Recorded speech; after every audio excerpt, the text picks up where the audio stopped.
Le nord du Bénin a récemment été frappé par une série d'attaques djihadistes d'une rare intensité, révélant une détérioration inquiétante de la situation sécuritaire dans cette région jusqu'alors relativement épargnée par l'extrémisme violent. L'événement le plus meurtrier s'est produit le 17 avril 2025, lorsqu'une embuscade attribuée au groupe de soutien à l'islam et aux musulmans, GSIM, affilié à Al-Qaïda, a coûté la vie à 54 militaires béninois. L'attaque a eu lieu dans le parc national du W, une vaste aire protégée transfrontalière partagée entre le Bénin, le Burkina Faso et le Niger, est désormais devenue un point chaud de l'insécurité régionale. Quelques jours auparavant, le 10 avril, 2 attaques coordonnées avaient déjà provoqué la mort de 8 soldats béninois dans la même zone. Ces violences viennent s'ajouter à une série d'incidents meurtriers qui se multiplient depuis plusieurs mois.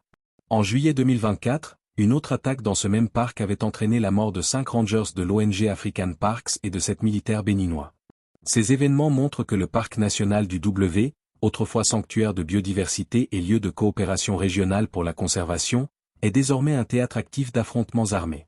Le mode opératoire de ces groupes armés, souvent en embuscade, avec des engins explosifs improvisés, EEI, et des tirs nourris contre les patrouilles militaires, témoigne d'une sophistication croissante et d'une connaissance approfondie du terrain. Ces attaques visent non seulement les forces de défense et de sécurité, mais aussi les populations civiles et les acteurs engagés dans la protection de l'environnement, dans une stratégie manifeste de déstabilisation de l'État béninois et d'élargissement de la sphère d'influence djihadiste vers les pays côtiers d'Afrique de l'Ouest. Le Bénin, qui partage une frontière longue et poreuse avec le Burkina Faso et le Niger, fait face à un défi majeur.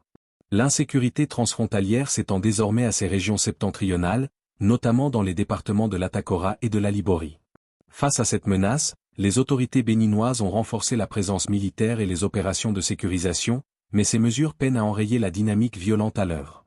La situation actuelle appelle une réponse concertée, tant au niveau national que régional, intégrant des dimensions militaires, sécuritaires, humanitaires et de développement. Le Bénin, à l'instar de ses voisins, est désormais confronté à la nécessité de développer des stratégies de résilience communautaire, de gouvernance locale renforcée, et de collaboration transfrontalière pour espérer contenir cette menace qui ne cesse de s'étendre.